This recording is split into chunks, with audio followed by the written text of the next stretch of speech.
No vídeo de hoje, Deltan Dallagnol repercutiu um momento raro. Jornalistas da Band News finalmente começaram a questionar por quê. Lula nunca sabe de nada quando estoura um escândalo no governo. A paciência da imprensa parece estar se esgotando. E Deltan não poupou críticas. É imperdível. Lula diz: eu não sabia de nada, diante de mais um escândalo, de novo, e nem mesmo a imprensa militante aguentou e foi lá e detonou Lula sem pena pelo escândalo do INSS e pela sua alegada ignorância. É muito satisfatório de ver o vídeo que eu vou mostrar para vocês. Gente, olha, é simplesmente imperdível o que você vai ver agora. Durante o programa de rádio da Band News, com a presença dela, da jornalista Mônica Bergamo, ela da Folha de São Paulo, que é conhecida por sua simpatia ao Lula, ao Supremo, ao Gilmar Mendes, a essa turma aí do bem e do amor, da defesa da democracia, ela que detonava a Lava Jato todo dia. Na presença dela, o jornalista Luiz Megari não aguentou e detonou Lula por conta do escândalo do INSS e da sua alegada ignorância. E a cara da Mônica Bergamo, ouvindo isso tudo ali aparecendo na tela, é simplesmente impagável. Assiste aqui comigo e se você gostar, vai deixando aí o seu like e fica comigo que no final vou te mostrar as provas da inocência do Lula e vou fazer um agradecimento aos deputados do PT e do PSOL. Olha aí, acompanha comigo, vamos ver junto esse vídeo que vale muito a pena. Eu acho um pouco, já que você perguntou, um pouco cansativo esse papo de que o presidente não sabia de nada. Porque é sempre a mesma coisa. Escândalo do Francenildo, do Caseiro, Aeropalócio, Lula não sabia de nada. Mensalão, não, era o Dirceu, Lula não sabia de nada. Petrolão, não, era a base aliada, o Lula não sabia de nada. E agora escândalo do INSS, era o PDT, o Lula não sabia de nada. O presidente não sabe de nada nunca. Jamais. E todos esses escândalos aconteceram, tá? Não foi invenção nem da PF, nem da imprensa. As penas podem ter sido canceladas porque o juiz do Petrolão era obviamente suspeito, né? Mas os crimes aconteceram. Todos esses crimes aconteceram e nunca o presidente sabe de nada. Haja boa vontade para acreditar nessa hipótese. E acreditando nessa hipótese, como é possível que o presidente não leia as reportagens que saíram a respeito desse assunto? Como é possível que o Carlos Lupe tenha tomado essa decisão, não ele? Aliás, ele, né? Porque ele diz que sabia dos desvios desde o ano passado, sem consultar o presidente. Nada passa pelo Palácio do Planalto? Os assuntos da maior importância entram por um ouvido e saem pelo outro, se é que entram.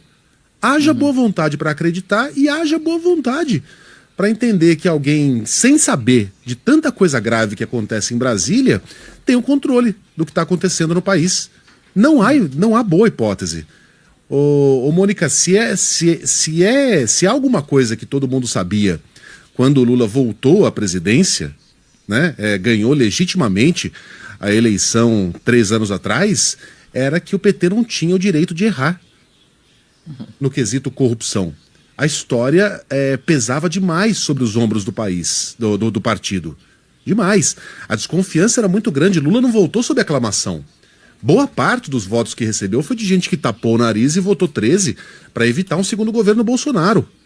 Né? O Lula não voltou com esse grande ativo político, né, para fazer o que bem entendesse. Ele voltou sob o nariz torcido, sobre o olhar o olhar torto de boa parte dos eleitores. Não foi o PT, foi o PDT. Ok, mas num governo do PT. De novo. É difícil, vai ser difícil esse escândalo, por mais que dinheiro público seja utilizado, que o dinheiro seja devolvido. Aliás, eu nem sei como isso vai acontecer, os que já morreram. Eu acho... Gente, pra vocês verem, até eles aí que ficam atacando a Lava Jato, atacando Bolsonaro, até eles falam, não tem hipótese boa, porque ou o Lula sabia e tá mentindo, ou ele era muito incompetente, ele não tem controle algum sobre nada. Até eles falando, não tem hipótese boa, não tenho como acreditar que ele não sabia de nada. Gente, não tem preço ainda ver a cara da Mônica Bergamo tendo que ouvir tudo isso do Megari ao vivo na Band News. Foi bom demais. E se você gostou da jantada que ele deu no Lula, curte o vídeo com força para que mais pessoas tenham a oportunidade de ouvir essas verdades e para que ninguém vote no Lula de novo em 2026. Nem aí o pessoal da militância mais acredita, confia. Tá difícil de acreditar que o Lula nunca sabe de nada. E olha, Se ao contrário do Megali, ela ou alguém acha que o Lula é inocente nesse caso do INSS, eu vou mostrar então aqui para vocês um gráfico publicado pelo Felipe Camozato, que é deputado estadual pelo Partido Novo no Rio Grande do Sul, que prova, olha, comprova, sem sombra de dúvidas, que o governo Lula, olha, é inocente. Dá uma olhadinha aí nesse gráfico publicado pelo Camozato. Aí, ó, gente, esse é o gráfico, olha aí como caíram aí as fraudes ao longo do governo Lula. Aqui, ó, governo Lula, Bolsonaro, Temer, Dilma. Olha como caíram as fraudes. Só que, né, o gráfico aí, como vocês veem, tá invertido. Só tem esse detalhe. É só inverter o gráfico e você aí inocenta Lula e acha uma prova da inocência dele. E esse gráfico invertido, ele até combina muito bem com outro gráfico invertido. Dá uma olhadinha aqui nessa aberração que foi um mapa mundi invertido que foi publicado pelo IBGE do capacho do Lula, o Márcio Postman. Olha aí o mapa. Gente, esse é um mapa anticolonialista, anti-Trump. Coloca aí o Brasil ao centro do mundo, anti-Estados Unidos, mas também anti-inteligência, anti-ter mais o que fazer, anti-fazer algo útil lá no IBGE com o dinheiro público. Então, é isso que eles ficam fazendo lá no IBGE, né, gente? Vocês viram isso aí na semana? Isso aí é para acabar. E para encerrar, eu vou deixar para vocês aí responderem nos comentários a seguinte pergunta que foi publicada pelo perfil Tumulto BR. Dá uma olhadinha aí na pergunta dele.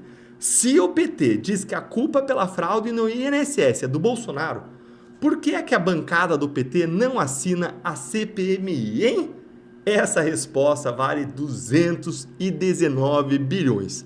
E, aliás, eu quero finalizar junto com o Geyer, agradecendo a todos aqueles do PT e do PSOL que assinaram a CPMI. Vamos fechar com esse vídeo do Geyer, que ficou magnífico. Olha aí comigo, ó. Mas eu queria aqui fazer um agradecimento especial, até preparei uma lista para isso, para agradecer o nome dos parlamentares do PT, do PSOL e do PDT que assinaram a CPI para podermos investigar esse escândalo dos mais perversos que já se viu no Brasil. Então eu preparei a lista para agradecer essas pessoas. Infelizmente não tem nenhum nome na lista, porque nenhum parlamentar do PT, do PSOL, do PDT, da esquerda assinaram a CPI para podermos investigar o maior e mais perverso esquema de corrupção que o Brasil já viu. Já disse uma vez, supera o mensalão em valores e supera o petrolão em perversidade. Gente, é ou não é brincadeira? É de rir para não chorar, né? Vamos finalizar aí com o Geyer. Deixa aí seu comentário, sua indignação. Um grande abraço.